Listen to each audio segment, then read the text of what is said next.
Pour bien s'entendre, il faut bien s'écouter. Rendez-vous sur M, la petite radio du Grand Maghreb.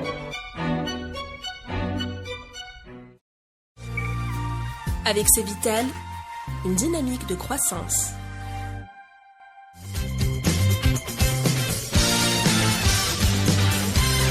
Amis auditeurs de Radio M, bonjour, le Café des Experts Éco est de retour. Un lundi sur deux, j'allais dire, mais on est mardi. Il y a eu un petit bug, il risque d'en avoir beaucoup à l'approche du 1er novembre hier, qui a fait que nous n'avons pas pu faire cette émission hier. Nous sommes très heureux de vous retrouver avec nos amis experts. Mourad Goumiri, bonjour. Farhat Etali, bonjour. Nous avons le plaisir d'accueillir aujourd'hui avec nous, pour la première fois à Radio M, Mahrez Aït Belkacem, consultant, membre de CARE et surtout, fondateur de la Caisse nationale d'assurance chômage en 1994. Vous l'avez dirigé jusqu'à 2004. Et comme nous allons parler aujourd'hui du système de protection sociale des Algériens et en particulier de leur système de retraite, vous êtes notre expert en renfort dans ce numéro de CEE. Ça va ? Très bien, merci. Voilà, nous faisons donc, d'avoir glissé du lundi au mardi, nous faisons donc une émission sous l'hélicoptère au-dessus d'Alger, comme tous les mardis, grâce à la sortie des étudiants qui sortent tous les mardis. Donc, il peut y avoir le son de l'hélicoptère qui peut interférer durant cette émission.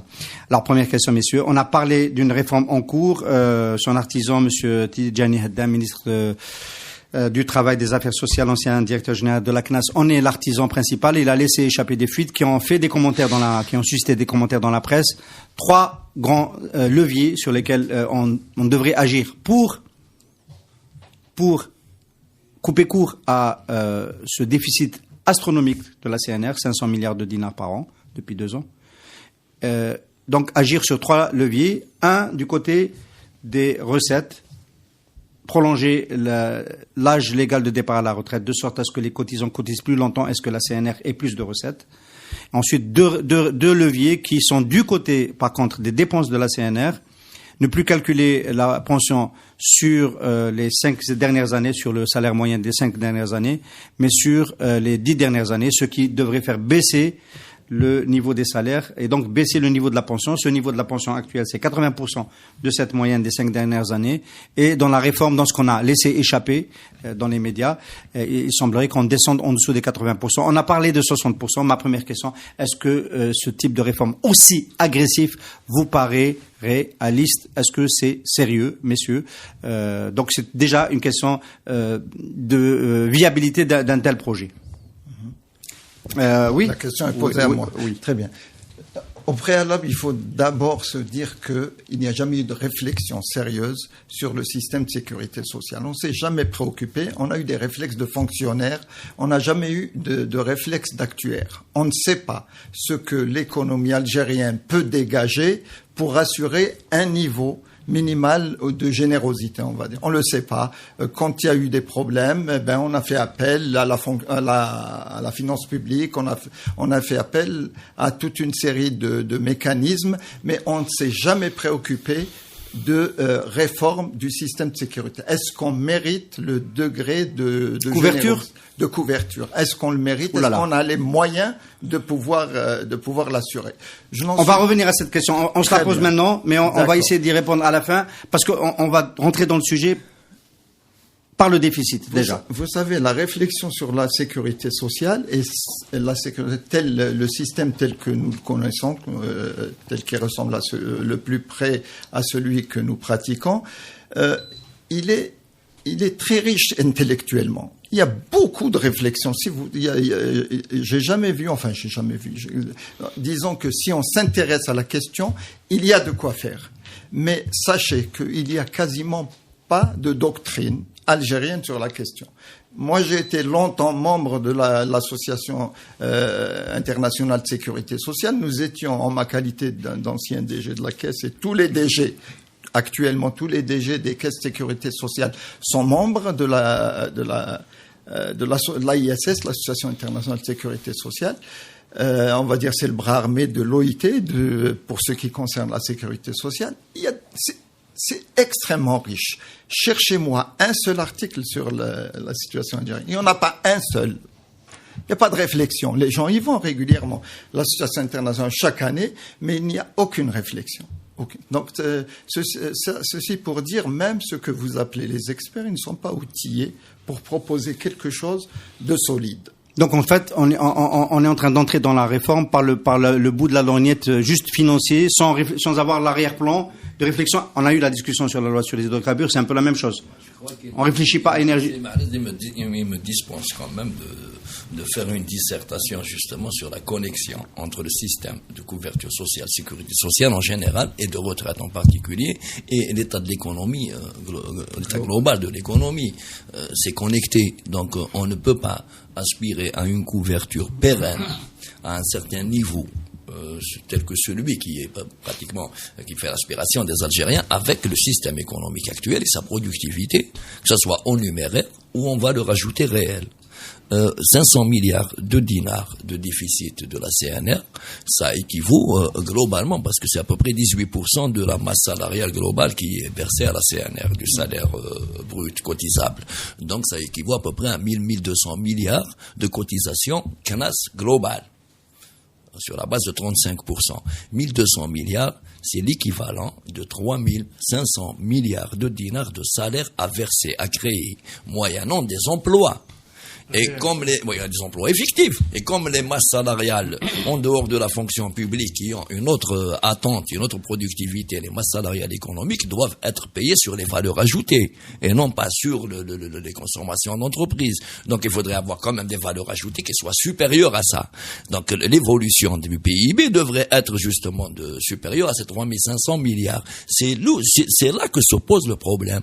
Donc essayer d'atténuer le déficit de la sécurité sociale en général et de la CNR en particulier en misant sur des réformettes qui nuisent justement aux retraités et surtout aux plus basses retraites dans l'immédiat, je trouve que c'est malvenu et ce ne sera jamais la solution. Le déficit est trop grand pour le compenser avec ces réformettes. Il faudra trouver un autre paradigme. J'ajouterai, puisqu'on parle d'actuariat, je crois que tous les systèmes d'assurance sont construits sur l'actuariat, c'est-à-dire les statistiques.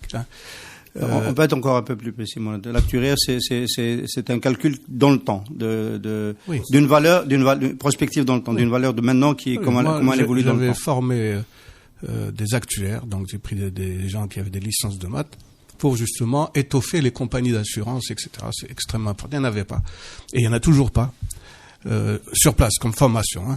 Donc, alors il faut regarder ces statistiques. Ces statistiques ont été construites sur la base d'une espérance de vie de l'Algérien en 63, 62, qui disait qu'une femme avait une espérance de vie X bar de 55 ans et un homme 50 ans. Bon. Cette espérance de vie aujourd'hui, avec tous les progrès, avec tous les etc., aujourd'hui on parle de 70 ans pour une femme et 65 ans pour un homme. Mais non, on est bien au-dessus. Pour quelqu'un qui est né en 2019. Enfin, un peu plus, je ne sais pas. Non, c'est beaucoup plus, mais pour quelqu'un qui est né en 2019. C'est pas pour nous. Dans certains corps, tu peux aller à 90 ans, mettre mais c'est l'expérience. À quoi il fait tu vois, le sérieux. Donc, il est évident qu'il fallait revoir le système. Vous ne pouvez pas construire un système sur cette base-là et ne pas voir l'évolution de l'espérance de vie et de la pyramide des âges que nous avions et que nous avons aujourd'hui. La pyramide des âges a commencé à prendre du ventre, c'est-à-dire que les vieux, en quelque sorte, ce qu'on appelle les vieux, il faut le définir, sont de plus en plus nombreux et ils vont être de plus en plus nombreux. Donc ça va être des consommateurs de leur pension, mais aussi de médicaments, de soins palliatifs, etc., etc. Oui, donc, sur ce point-là, c'est pas vraiment à l'horizon. Ça reste quand même une pyramide des âges relativement jeune. Et donc, c'est vrai ce que vous dites, mais c'est quelque chose qui n'est pas à nos portes. Qui n'est pas à nos portes, mais quand on est sérieux dans ce domaine-là, on doit avoir une vision à long terme. Les produits d'assurance longs doivent être placés dans des produits longs aussi, équivalents. Qu'est-ce que font les compagnies internationales, la plupart d'assurances?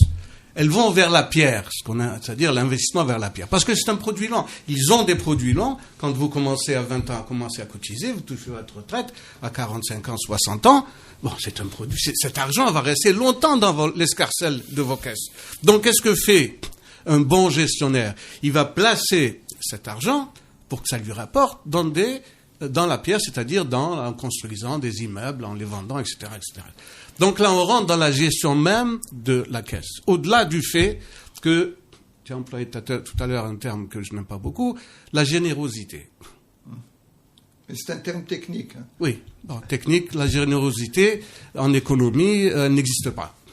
On calcule, quand c'est Mohamed, tu as fait 20 ans de cotisation, ça te fait tant. Bon, là on va revenir à un problème idéologique et politique, qui est la participation, la capitalisation, on reviendra par la suite, tu me l'as déjà dit, mais il va falloir qu'on y aille, hein, parce qu'on a pratiquement collé le modèle français en 62, on l'a repris parce que, surtout au ministère du Travail de l'époque, etc., il y avait une couleur politique évidente, hein. C'était des gens de gauche, pour ne pas dire autre chose. Et c'est tout le monde la même chose, les cotisés, les mal cotisés, etc., etc.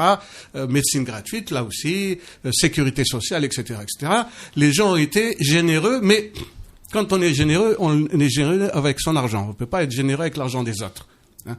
Donc, et aujourd'hui, que les choses commencent, les véritables problèmes économiques et financiers commencent à poindre de leur nez, eh bien, on se retrouve dans la seule possibilité, c'est d'aller chercher l'argent de l'État, du Trésor.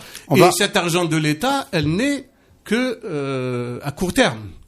Hein, comment on va faire? On a le point de vue qui dit que l'État est en train de rembourser de l'argent qu'il a utilisé. Des caisses. On va faire le point tout à l'heure avec Mahrez. J'allais venir aussi à ça, c'est que l'argent de la sécurité sociale, comme l'argent de la Caisse nationale, a été ponctionné à un moment donné par l'État à travers le ministère de la Santé, par exemple. Oui. Des biens meubles, des biens immeubles.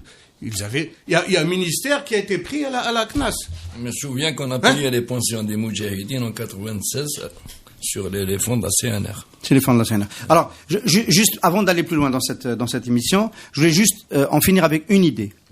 Cette réforme, si elle est proposée, on sent bien que c'est pas ce gouvernement faiblard qui va l'introduire, mais on est d'accord pour dire que la réponse n'est pas à la hauteur du défi, c'est ce qu'a essayé d'expliquer Farhat avec des chiffres précis. Allonger, cotiser pendant 5 ans de plus pour avoir droit à l'âge légal de départ. Avoir un calcul de la base de la pension qui va donner une pension plus faible parce que on reviendra à des salaires plus faibles dans le passé. Et peut-être réduire la prestation, peut-être aussi la réduire, peut-être pas de 20 points parce que ça me paraît quand même insensé, mais ne serait-ce que de 5 points. Vous êtes sûr que c'est une réponse qui... Je me fais l'avocat du diable, hein, c'est un peu mon rôle dans cette émission. Je suis le gouvernement, il y a un déficit, je dois tous les ans sortir un chèque de 500 milliards. Je veux arrêter avec le financement non conventionnel. Donc je dois essayer de voir comment réduire le trou, quoi. Donc vous êtes sûr que cette réponse-là, elle ne résout absolument rien du tout? Non. Il y a d'abord le problème des emplois réels et des emplois de l'informel. Non, statistiquement, pas comptable, sur le plan comptable, où je te la réforme a dit où je te La réforme a dit, elle ne va rien permettre, Yannick, comme solution. Non, ça c'est clair. Dans l'immédiat. Parce que le gros problème de la CNR, nous avons connecté un système social sur une économie qui ne suit plus. Donc, à un moment donné, où le système de couverture sociale en général, il se connecte sur une économie en berne, et là, c'est une catastrophe. Et puis c'est qui m'a voulu illégitime pour les retraités, ou bien nous continuons à prendre en charge à travers le trésor public. De toute façon, le trésor public prend 20 milliards de dollars de faux emplois, hein. Beaucoup d'emplois, surtout les surpayés. Donc je ne vois pas pourquoi on prendrait en charge une fonction publique pléthorique et parfois nuisible à des hauteurs astronomiques avec des augmentations cycliques en fonction des chantages qu'ils font. Bon, ça, c'est du passé. Voilà. Non, c'est encore le cas. Mais c'est pas du passé. L'avenir va être encore pire. Chaque corporation qui on peut pas, dans le cas des ex-préco, on peut pas laisser passer le mot chantage pour des grèves de fonctionnaires. On n'est pas sur TF1. Non, d'accord. Non, pour moi, c'est un chantage.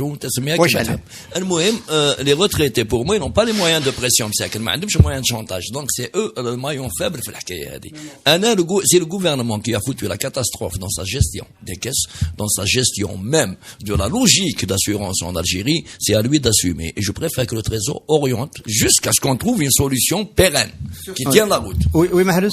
Je crois que effectivement, c'est assez confortable de dire,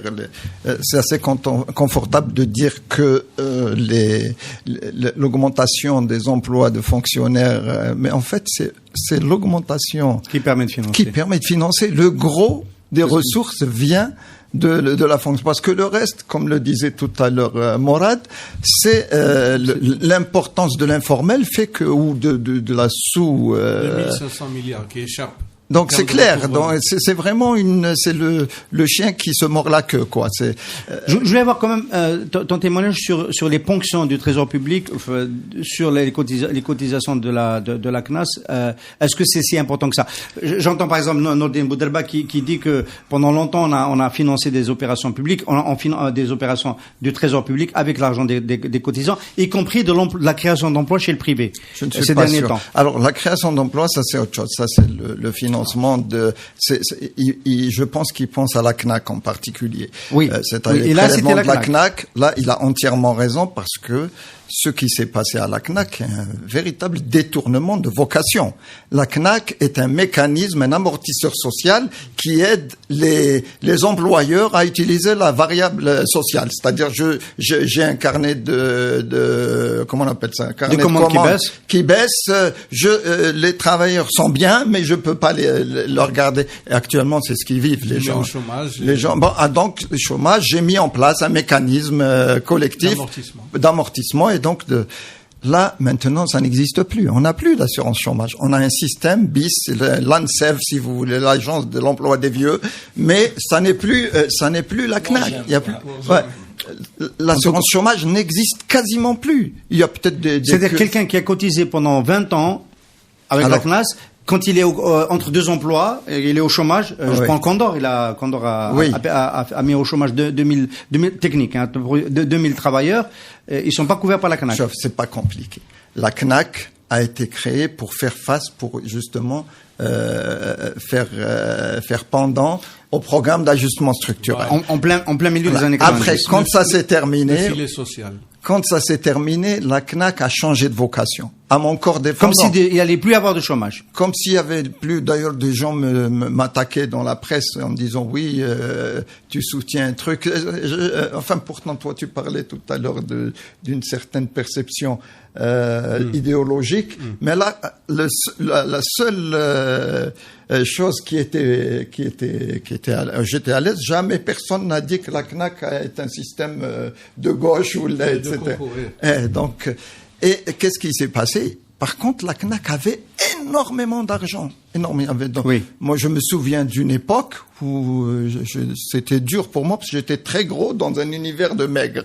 Et donc, les gens passaient leur temps à venir demander. Cet argent, il fallait lui trouver un emploi.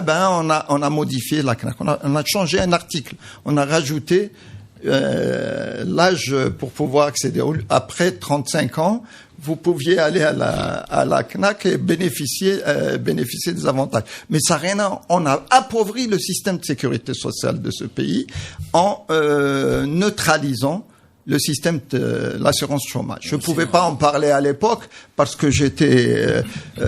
C'est en impliquant dans toutes sortes de secteurs qui ne sont pas les siens et toutes sortes de vocations qui ne sont pas les siennes. Donc je vais contredire tout à l'heure à propos des fonctionnaires qui justement fournissent les fonds de la caisse. Moi j'ai un emploi, je crée un emploi de fonctionnaire. sur cet emploi-là, moi je cotise en tant qu'employeur, je parle de l'État. De l'État. 25%, on lui paye 26%, on lui ponctionne 9%. Donc ce qui revient à dire que cet emploi-là me permet de verser 35% à la CNAS, qui elle-même reverse 18% à la CNR. Mais là, si j'économisais l'emploi complet, ou ne bateau direct, les 500 milliards de dinars, là j'aurais pratiquement payé 3 fois plus. Donc je me dégage 3 fois la ressource. On ne crée pas des emplois pour pouvoir dégager maintenant une proportion à verser à la CNR. On crée des emplois parce qu'ils sont utiles, parce qu'ils sont nécessaires. Le modèle français que nous sommes en train de suivre, il fait pratiquement de la réduction d'effectifs de fonctionnaires chaque année comme promesse, pour se maintenir au pouvoir. Parce que là, cette réduction-là, elle peut être réorientée en termes de masse pour le Trésor vers les trous de la sécurité. Parce que même ils ont le trou de la sécurité qui est couvert par le Trésor. C'est universel. Les trous, les caisses qui fonctionnent selon le modèle latin, quand nous avons copié, en général, elles ont toujours un trou qu'il faudrait que quelqu'un assume. Maintenant, il y a d'autres formes de caisses indiques. La capitalisation. À risque, la capitalisation, ça reste aussi à canaliser. Oui, Morad. Il est aussi clair que le marché informel fait en sorte que, alors bien entendu, les statistiques dans les statistiques de l'ONS, on considère que c'est un emploi, et je suis à peu près d'accord avec eux, même s'il est parce qu'en fait, pourquoi c'est informel? C'est parce qu'il n'est pas déclaré. Mais déclaré à qui? Déclaré aux caisses de sécurité sociale. C'est ça la déclaration, c'est quoi? C'est une couverture sociale, une partie qui va pour les soins médicaux, etc., et une partie qui va à la retraite. C'est ça, quand on dit c'est un emploi non déclaré. Et il y a aussi les assurances complémentaires spécifiques à des emplois, comme la CACOBAT, c'est pour le bâtiment, il y a les marins, il y a le ceci et cela, des tas d'assurances complémentaires qui viennent faire la soudure entre les 80% qui sont directement remboursés, il reste 20%, ça c'est les complémentaires. Alors, entre les complémentaires et les générales, je m'arrête une seconde ici, parce que bon, j'imagine que la question sera posée par les amis auditeurs si on ne nous la posons pas. Est-ce que la caisse d'assurance, la retraite spéciale, donc des hauts cadres, pose un vrai problème, et est-ce que dans la réforme de demain, l'idée de revenir à un régime général pour tout le monde est une bonne idée qui peut stabiliser le système. Je pose d'abord la question à Mahrez, est-ce qu'elle impacte aussi, parce qu'il peut y avoir du populisme pour dire que ça déstabilise le système. Peut-être que c'est pas vrai. Elle impacte parce qu'elle a été très très généreusement élargie. On revient au généreux. Vraiment. Très généreux. Cette fois, je suis de l'autre côté. Ce n'est plus technique. Oui. Oui, on peut être plus précis, elle touche qui? Elle touche secrétaire de mairie, par exemple. Non, je crois pas. Non. Il y a d'abord la définition de la fonction supérieure auquel ouvre droit le fonds spécial. Donc il y a 2 décrets. Alors 10 à 15 ans de décret présidentiel.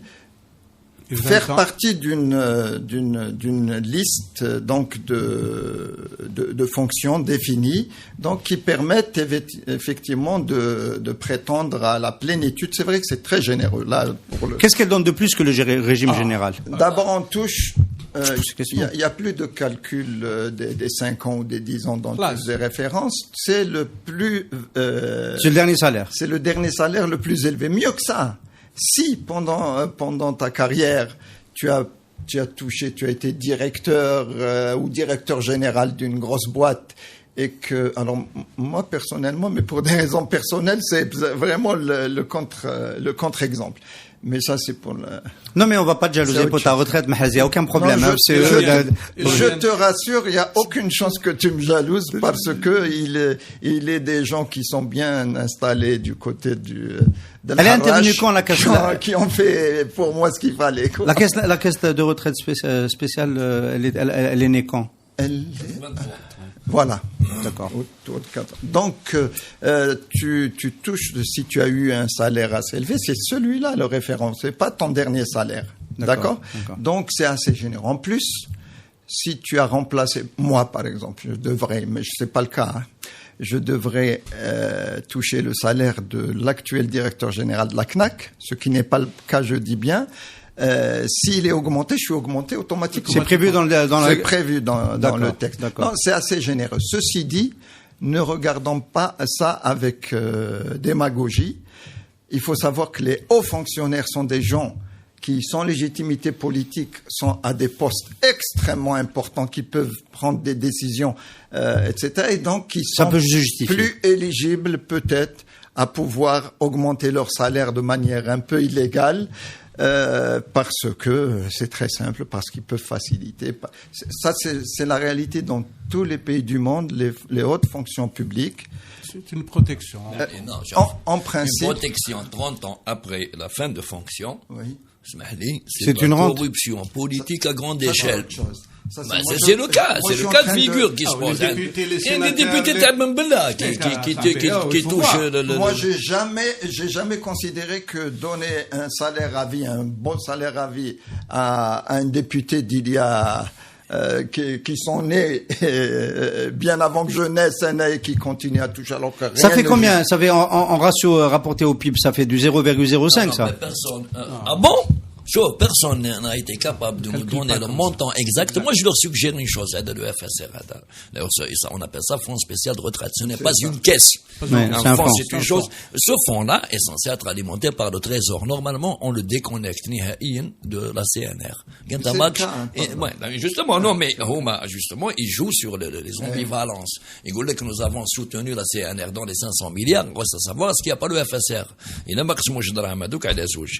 Si la CNR a besoin de 500 milliards de dinars sans le FSR, dont il faudra bien que quelqu'un nous rende compte. Le chapitre de dépenses sur le trésor,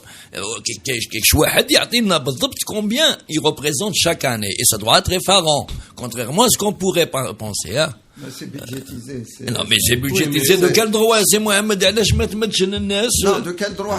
Mais c'est budgétisé. C'est pas pour ça qu'on l'accepte. Hein. Non, c'est autre chose. Budgétisé, ça veut dire que c'est les contribuables qui payent. Hein. On est d'accord. Oui, bien sûr. Ou le pétrole, je sais pas. Pour l'instant. Et voilà, c'est ça.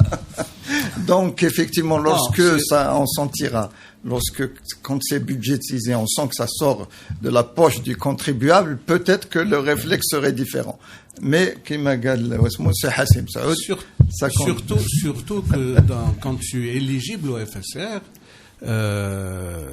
l'âge ne compte plus. L'âge ne compte plus. C'est terrible. Hein? Un ministre, et j'en connais, qui ont été ministres à 40 ans. Habib Chouki. Enfin, je sais pas, je prends quelqu'un qui a été ministre jeune. Tu lis dans ma tête. Non, j'essaie de prendre un ministre qui a été jeune, qui a été ministre jeune. C'est neutre ce que je viens de dire, hein, c'est comme la générosité. Hein? Eh bien, quand il sort de son ministère, je crois que c'est une année ou la deux, Agda, eh ben, il prend sa retraite plein pot. Et donc, alors, c'est normal qu'ils disent ensuite, si le bon Dieu prenait ma vie à la place du président, je le lui donne, etc. La dernière c'est l'autre classe, je vais lui demander d'assumer.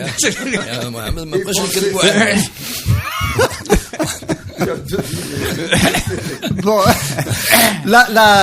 donc le système, donc on a bien compris que ce sera difficile de le réformer, de rétablir l'équilibre. Mais quand même, 500 milliards de dinars, c'est astronomique. C'est astronomique, ça fait peur. Qu'est-ce qui c'est incroyable, qu'est-ce qu'il y a 50% il n'y a aucune prospective qui voyait venir ce cataclysme. Si. Il y a des gens qui sont élevés. Moi, je me rappelle quand on était au CNES avec Montori Rabbi Rahmo, on avait dans ma commission mis en place une cellule, comme on faisait des sous-commissions, etc. Il y avait Azé d'ailleurs, je crois, qui était là. Et on avait soulevé ce problème-là, pas de déficit, parce qu'à l'époque, c'était pas encore le cas, mais quand on regardait les chiffres, on voyait qu'on allait dans un mur. Ça arrivait. Et donc, le rapport existe, il est dans les archives du CNES, on disait, messieurs, voilà ce qu'il faudrait commencer par faire aujourd'hui, parce que les réformes, il faut les faire aujourd'hui pour demain. Hein? Bon, c'est resté lettre morte, comme beaucoup de rapports que nous avions fait à l'époque au CNES. C'est-à-dire qu'en fait, à partir du moment où Kimakal Farhat Hassim Saoud couvre, mettons ça de côté, c'est pas... Une fois que Hassim Saoud commence à donner des frémissements à certains, il y a un déficit, et il est lourd, et on ne sait pas comment le gérer, et on a fuité les 2 réunions qu'il y a eu avec le ministre de la Santé, le ministre du Travail, etc. Alors on va faire des petites mesurettes, c'est pas des mesurettes. Rallonger de 5 ans l'âge légal de départ à la retraite, c'est pas une mesurette. Ça mobilise toute une population. Ce n'est pas nuisible pour les petites retraites, parce que le SNMG n'ayant pas augmenté depuis plus de 10 ans, les salaires qui ne sont pas très loin du SNMG n'ayant pas augmenté depuis plus de 10 ans, cette base de calcul sur 10 ans ne va pas toucher les petits. Elle va laminer les augmentations à 2008 et 2012, qui sur certains salaires aussi, 40 millions multipliés par 2%. Moi, j'aurais fait un calcul dégressif. Voilà. En ce qui concerne les réductions de retraite. C'est ça. Si on veut parler solidarité. C'est tout. Mais ça va pas toucher, 18 ou 30 000 dinars, ça m'étonnerait fort. Mais les gens de 400 000 dinars, oui. Qui doit rembourser 80%. Surtout sur certains postes. Sur certains postes. Attendez, mais personne n'a pris 400 000 dinars. Comment? C'est plafonné. Attendez, non, on n'est pas dans le FSR, on est dans le régime général. Dans le régime général, est-ce que je me trompe? C'est 8 fois la SNMG. Nous sommes toujours dans le FSR. On parle du FSR. Non, le FSR est pas déconnecté. Non, on parle pas du FSR. On parle du régime général. Le FSR, moi, à mon avis, la seule réforme qu'il faut faire, c'est d'élaguer les indus bénéficiaires. Oui, c'est 100%. Non, je ne crois pas. Parce qu'il y a un premier ministre, c'est pas un indu occupant, un indu bénéficiaire. D'élaguer les futurs bénéficiaires. C'est ça la révolution, non? Donc, je me l'oublie. En tout cas, il faut bien comprendre que la crise économique algérienne ne date pas de 2014. Et donc, par contre, 2014, on commence à constater qu'il faut prendre au sérieux les solutions à opposer. Sinon, on va droit vers ce qui s'est passé en Grèce, où pratiquement tout à fait. Les retraités n'avaient plus de pension. C'est terrible. C'est terrible. Quelqu'un qui a travaillé toute sa vie, il arrive en bout de course, et la petite pension, même la plus petite, débrouille-toi. Donc voilà le danger qu'il faut mettre. Alors, je reprends tout de suite la parole après toi, moi, parce que là tu nous as fait un peu peur. Oui, tu nous as fait un peu peur, mais tu as raison d'en parler comme ça. Il y a quand même des fondamentaux, nous dit un spécialiste, Nordin Bouderba, qui sont bons. Qui sont bons parce que ratio démographique, population jeune par rapport à population à la retraite, il est bon. Ratio, la partie consacrée à la couverture sociale sur le PIB, ça reste très bas par rapport aux pays matures. Donc quand on regarde ces ratios-là, on se dit, il y a pas fondamentalement de problème. Le problème, il est dans la capacité à intégrer les ressources en âge de travailler dans le système. C'est une lecture mécanique, les ratios par tranche d'âge, ce qui permettent justement de soutenir les doyens. Mais donc les fameuses tranches d'âge dont il parle, ils ne soutiennent pas les doyens en termes de productivité ou de valeur ajoutée. Ils vivent chez les retraités, justement. Un sous-emploi massif. Les quelques emplois qui se créent, ils sont créés. D'ailleurs, tout à l'heure, je voulais dire qu'il avait raison, la caisse, elle paye certains salaires chez les privés, parce que l'ANEM avait même financé la moitié des salaires des fameux industriels automobiles. Les zigotos. C'est par le dégrèvement des cotisations. Non, la moitié des salaires. C'est sur 26 000 dinars, l'ANEM, elle versait 13 000. Et c'était une décision du CNI. Et là, c'est une aberration monumentale. Mais c'est bon, le budget n'était pas si énorme que ça, mais c'est une aberration. Un dispositif de soutien à un faux emploi. Une discrimination terrible. Alors, un faux emploi, effectivement, souvent, c'est des solutions qui existent par ailleurs, mais si c'est un faux emploi, c'est vrai. Mais le soutien à la création d'emplois, parce que la création d'emplois, dans tous les pays normaux, c'est le privé. Sur une autre caisse. On ne fait pas sur des caisses alors peut-être, avant de rentrer encore dans le débat sur le mécanisme global, une seconde. Une seconde. Tu as parlé de prestations. Tu dis les ratios, la prestation. Mais peut-être qu'il faudrait se pencher sur la prestation. De quelle qualité elle est, cette prestation? De quelle qualité elle est? Il faut pas dire, c'est comme l'enseignement. C'est le premier budget après la défense de l'État algérien. Mais Morad, on est en train d'essayer de sauver le déficit et toi tu veux améliorer les prestations. Là, ça va coûter plus cher d'améliorer les prestations. Il me semble. Mais non. Bien sûr, c'est légitime pour quelqu'un qui a cotisé d'exiger des prestations de qualité. Je voulais juste poser une question sur le fonctionnement du mécanisme. Peut-être que la répartition, parce qu'en fait, Le prélèvement il est unique. On l'a rappelé, c'est 26% de l'employeur, 9% le salarié. Ça va chez la CNAS pour rester sur le régime CNAS parce qu'il y a d'autres caisses. Et puis après la ventilation vers les caisses, c'est le souverain qui le fait, c'est l'exécutif qui le fait. Ce sont pas les cotisants qui disent il faut plus dans l'assurance maladie, moins dans la CNR, plus dans la CNAC, et que sais-je. Ce mécanisme de ventilation, est-ce que vous pensez que il y a peut-être aussi quelque chose à corriger là-dedans, parce que peut-être que les frais d'assurance maladie ils sont mal calibrés, je sais pas. Peut-être qu'on devrait réduire d'un côté pour ajouter à la CNR. C'est très possible. Je vais vous dire. C'est quoi déjà les ratios de répartition? Les clés de répartition. Il y a un texte qui répartit régulièrement, mais dans la pratique, c'est la CNAS qui a. C'est vrai qu'il y a eu une expérience où on a voulu à un moment créer une caisse de recouvrement, elle s'appelle comme ça, et qui faisait la répartition. Bien à la entendu. place de la CNAS. Et puis on a abandonné cela. J'avoue qu'à l'époque, moi, j'étais assez contre pour une raison bien simple. C'était pour protéger les avoirs de la CNAC, parce que je voyais qu'il y avait une utilisation qui était. Comment ça se fait que la CNAC avait des avoirs séparément? Parce qu'elle a été créée après 83 et qu'il y a eu un texte, et surtout parce que c'était une obligation que du programme d'ajustement structurel. C'est nos créanciers qui nous l'ont exigé. Et ils ont exigé notamment que les 4,5% de l'époque d'augmentation de la cotisation ne devaient servir qu'à l'assurance chômage et à la retraite anticipée.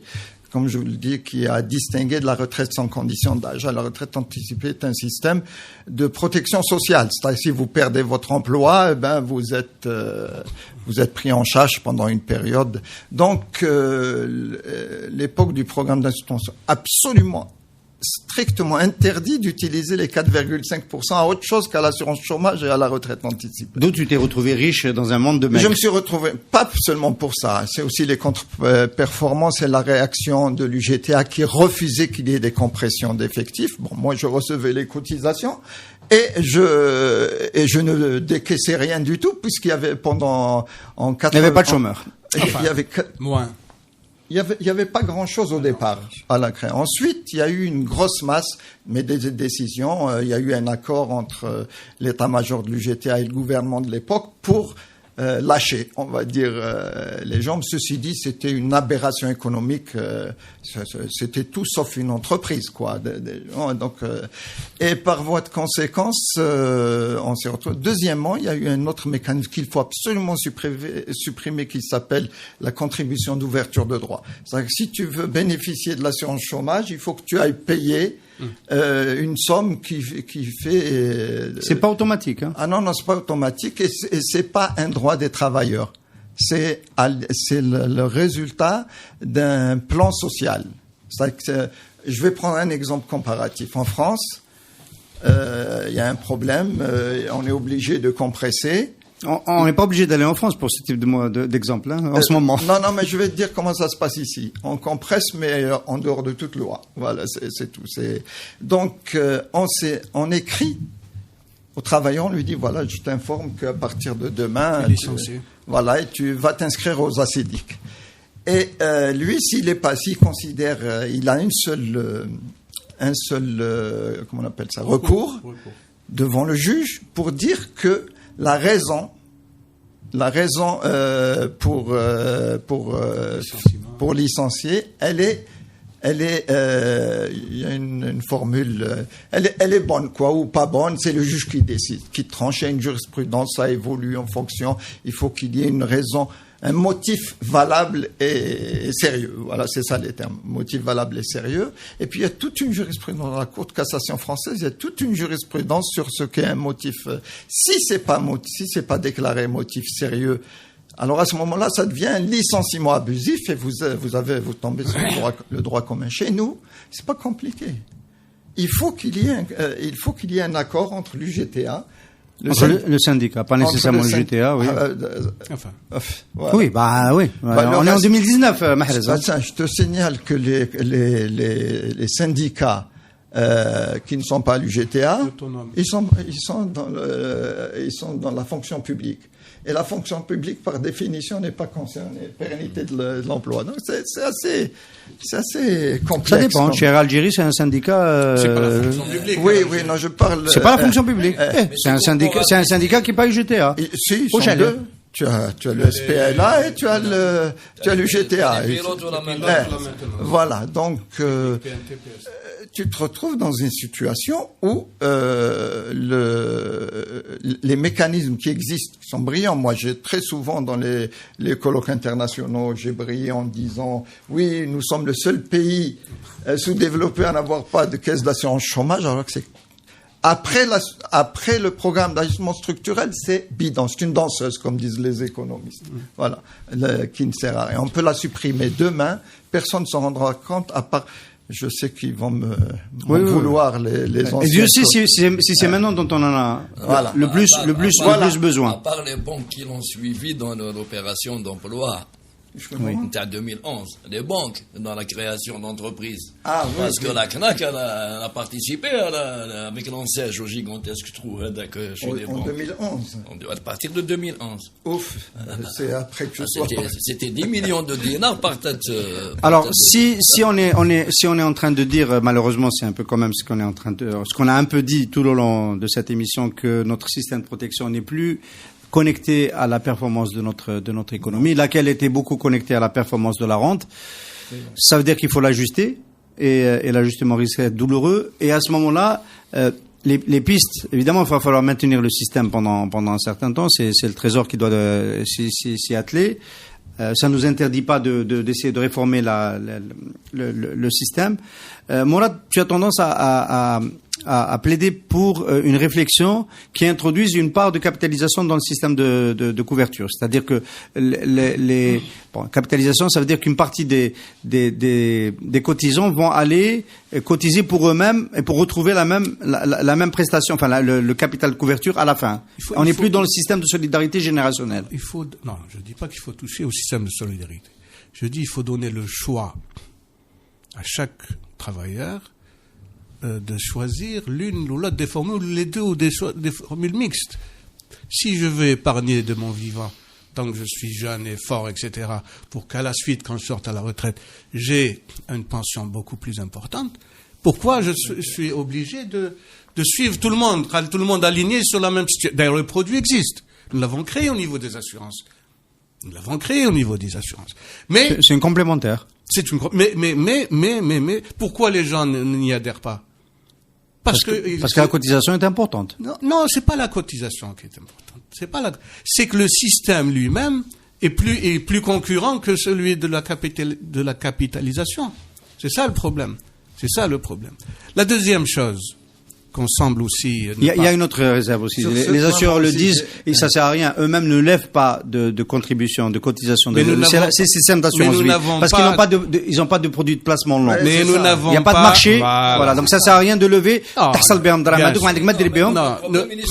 il est structurel. Et si tu le permets, les compagnies d'assurance aujourd'hui, notamment celles publiques, il faut aller voir ce qu'elle fait de cette masse d'argent qu'est-ce qu'elle fait? On leur téléphone, on leur dit vous faites du bon du Trésor.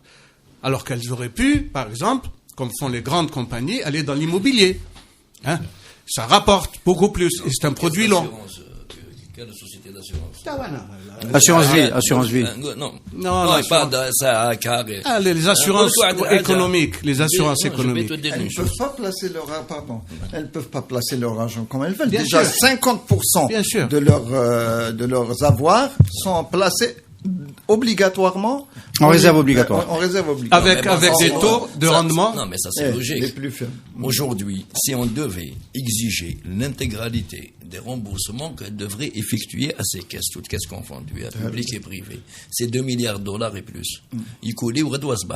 Mais c'est vrai pour plein de caisses dans le monde, ça. Non, On existe tout de suite, tout le boss.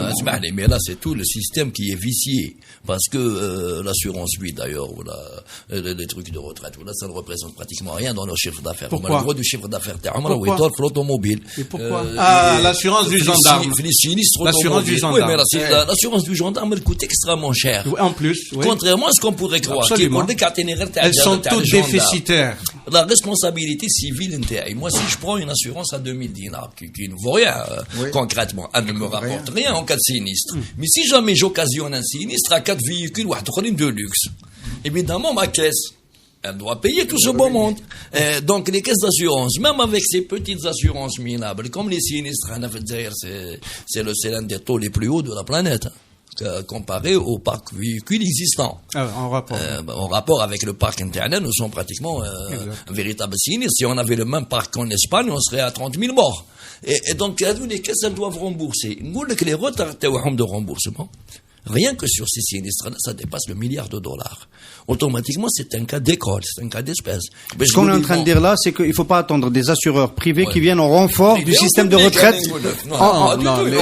compte tenu de la disposition actuelle. C'est ça qu'on est en train de dire. D'abord, il y a la législation. Vous savez qu'il y a une direction au ministère des Finances, une direction des assurances, qui vous donne un arrêté pour pouvoir exercer. Bon. Je prends par exemple, vous avez une maison, dégâts des eaux, etc., etc. Il y a quand même des centaines et des centaines de villas de ceux-ci qui ont été construites, des appartements, etc. Il y a un parc immobilier. C'est un gisement extraordinaire. À la belle, quand il y a eu Bab el-Oued, les inondations, il y a eu des usines emportées, des ceci, cela. Les gens avaient des milliards de dinars dans stock. Personne n'avait une assurance. C'est pour ça qu'ils ont créé la CatNat. C'est pour ça qu'ils ont créé la CatNat obligatoire.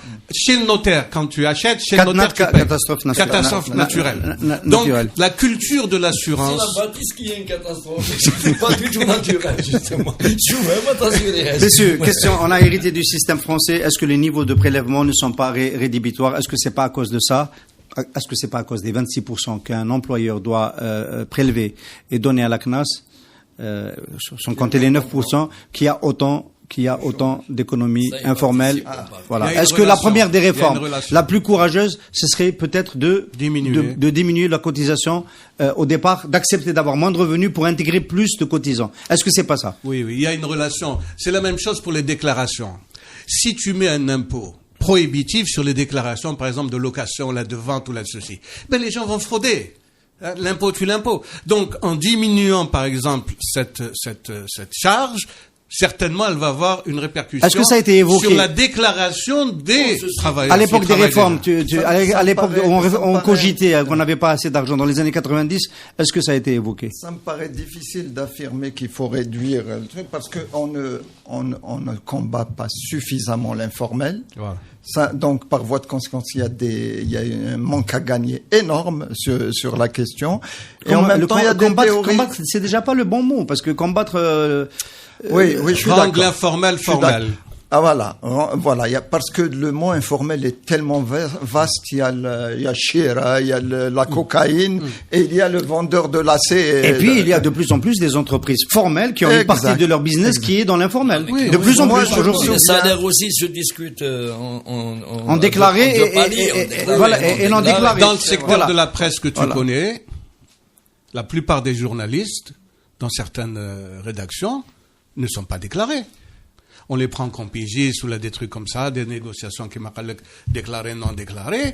Est-ce que l'économie algérienne, est-ce que le PIB internet peut permettre de générer ce que j'ai dit tout à l'heure, 1300 milliards. 30 milliards de dollars de nouveaux salaires? On répond à cette question. Tout le problème. Avant de les générer. Ma question, effectivement, c'est est-ce qu'on peut pas déjà récupérer cette partie de l'emploi qui existe déjà mais qui ne cotise pas? L'informel ne fait pas cette masse salariale. Oui, mais commençons déjà par récupérer une partie de l'informel. Mais tu récupérer l'informel si tu lui garantis pas l'équivalent de ce que tu lui ponctionnes. Le gros de ce qu'on appelle informel, c'est des métiers de conjoncture. beaucoup de gosses هذوك عايش بالهربين je sais pas quoi ils travaillent منها يحبس منها وكذا ce n'est pas du salariat permanent ce n'est pas des gens qui ont une activité permanente راهو يديرها بتخبيها كل سمانه واش يدير واش ندير معاه انا نبقى نجري موراه. On va prendre un exemple. Non, c'est plus sérieusement. On va prendre un exemple dans l'actualité de ces derniers temps. La FAF a lancé une réforme du professionnalisme en disant que il n'y a pas une économie pour soutenir 32 clubs professionnels. Oui. Parce qu'il était le cas. Il n'y a pas une économie pour ça. Bon, c'est une folie. Donc on va descendre à 18 l'année prochaine. Non, même 18, il n'y en a pas. Bon, chalet. Bon, 18 l'année prochaine. Alors, le problème, par exemple, dans ce type de marché, c'est que les salariés, qui sont des salariés de haut niveau, parce qu'ils touchent au ça, ne sont pas déclarés à la classe. La classe détient des créances énormes sur le football professionnel. Est-ce que dans un cas comme ça, ça devient de l'informel. Ça devient de l'informel. Dans un cas comme ça, est-ce que baisser, je reviens à ma question. Est-ce que baisser les taux de prélèvement n'est pas la solution? Non, mais baisser les taux de prélèvement, et même même les taux de prélèvement fiscaux, ce n'est pas une solution, ce n'est pas une panacée. Mais éventuellement, ça pourrait être attractif pour certains. C'est un mécanisme. Voilà. Mais ça s'inscrit dans une stratégie plus globale. Il faudrait éventuellement aussi numériser, essayer de repérer toutes les niches de l'informel. Une fois, avec une masse à ponctionner, mais à partir du moment où تنقص للناس وتم على بالك شكون moi j'en connais à 2% ما يجيش la preuve quand on a voulu tu tentes de comment il s'appelait ce ministre des Finances qui a voulu les 7%, non, c'est notre ami Belkhalfa qui vient de temps en temps à Radio M. Moi, j'ai dit notre ami. Les gens qui passent à Radio M, je dis notre ami. Mathieu, je t'engage pas dedans, c'est pas un problème. Personne n'a ramené son argent. Parce qu'il y a une suspicion en Algérie, surtout. Mais maintenant, quand nous les footballeurs, ils ont tous des faux contrats. Les salaires, ils sont aberrants par rapport déjà à l'économie locale. Donc, si quelqu'un les déclaré, ou quand nous avons un joueur, un ami, ma marque, je peux 300 millions, qui est démissionné, ou les autres, faire de l'État, ou je vais mourir. De toute façon, ça m'a lâché là. On en rit, mais la première conséquence de ce qui est en train d'arriver, la difficulté à soutenir le système de protection sociale et notamment la CNR est très préoccupant parce que il faut s'attendre à ce que dans les prochaines années il y ait de l'inflation à nouveau, de l'inflation importée parce que le dinar tel qu'il est aujourd'hui va très probablement être déprécié et dans ces cas-là le plus souvent ce sont les retraites qui prennent, les pensions de retraite qui prennent. Là. On est devant une variable qui devient une variable explosive, une variable politique. C'est une bombe. Est-ce que c'est pas pour ça? Est-ce que c'est pas pour ça qu'il y a autant? Moi, je trouve que cette révolution, par rapport aux précédentes, est une révolution. C'est le 22 février, le mouvement populaire, le Hirak, où il y a beaucoup de personnes de troisième âge. C'est très bien. Pour moi, ça me convient. Il n'y a pas que des jeunes. D'ailleurs, c'est un des volets de la Silmiya, c'est qu'il y a beaucoup de femmes et beaucoup de personnes âgées. Est-ce que c'est pas cette variable aussi qui pousse les personnes âgées à de redevenir des acteurs citoyens parce que leur retraite est menacée d'ores et déjà? On se pose des questions sur le devenir. Ça, c'est clair que tout le monde se pose des questions sur le devenir. Et ce que l'on voit, la lecture qu'on peut faire de la situation à venir est absolument inquiétante pour tous. À partir du moment où tu as travaillé toute ta vie et que tu aspires à un peu avant de mourir et que cette pension, qui va te permettre de passer de vie à trépas, fond comme neige au soleil, ou peut-être va disparaître, c'est les gens les premiers concernés. Parce que les commerçants, etc., ils s'ajustent. Mais les salaires fixes... Est-ce que c'est si vrai que ça? Justement, on n'a pas parlé de ce qui est hors salariat. Est-ce que c'est pas aussi les plus précaires? Non, je suis d'accord ce que tu as dit, mais pour les hors salariés. La Casnos, c'est la même chose, elle recouvre pas beaucoup, Il y a une masse monétaire qui tourne. Les commerçants s'en sortent. Il y a une masse monétaire qui tourne. C'est lui qui a dit. La masse monétaire qui tourne dans le circuit, c'est presque un circuit fermé qui est alimenté en haut par les nouveaux afflux de devises. Il est marqué عند le retraité, forcément, mais عند le commerçant. Parce que le commerçant, son client, c'est qui? C'est le retraité, l'autre, le travailleur. Donc quelqu'un qui me dit, par exemple, le commerçant, il peut s'en sortir. Le commerçant, c'est peut-être le dernier segment. Il peut pas s'ajuster. Quand il n'y a pas de revenus, c'est peut-être le dernier segment. Il était là la prise d'air. Mais il était là quand même. Aujourd'hui, c'est un marasme. Des commerçants qui pensaient ne jamais être atteints. Moi, je suis grossiste. Son chiffre d'affaires, c'est divisé par deux. Le commerçant peut s'ajuster. Moi, je connais des gens qui m'ont dit, Mourad, on a diminué de 60% les effectifs de travailleurs. Les employeurs. Les employeurs. C'est un ajustement. Ils peuvent le faire. Le retraité ne peut pas le faire. D'autant qu'il va falloir augmenter le prix du lait, le prix du pain, le prix de l'essence, le prix de l'électricité, le prix de l'eau. La paupérisation. Comment tu vas faire? Comment tu vas faire? Ouais. Très bien. Bon, ça sert à rien d'essayer de finir avec un message d'espoir et d'optimisme. C'était une émission de toute façon difficile et noire.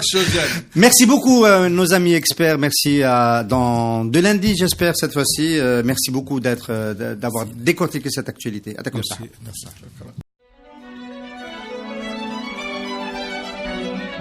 Pour bien s'entendre, il faut bien s'écouter. Rendez-vous sur M, la petite radio du Grand Maghreb.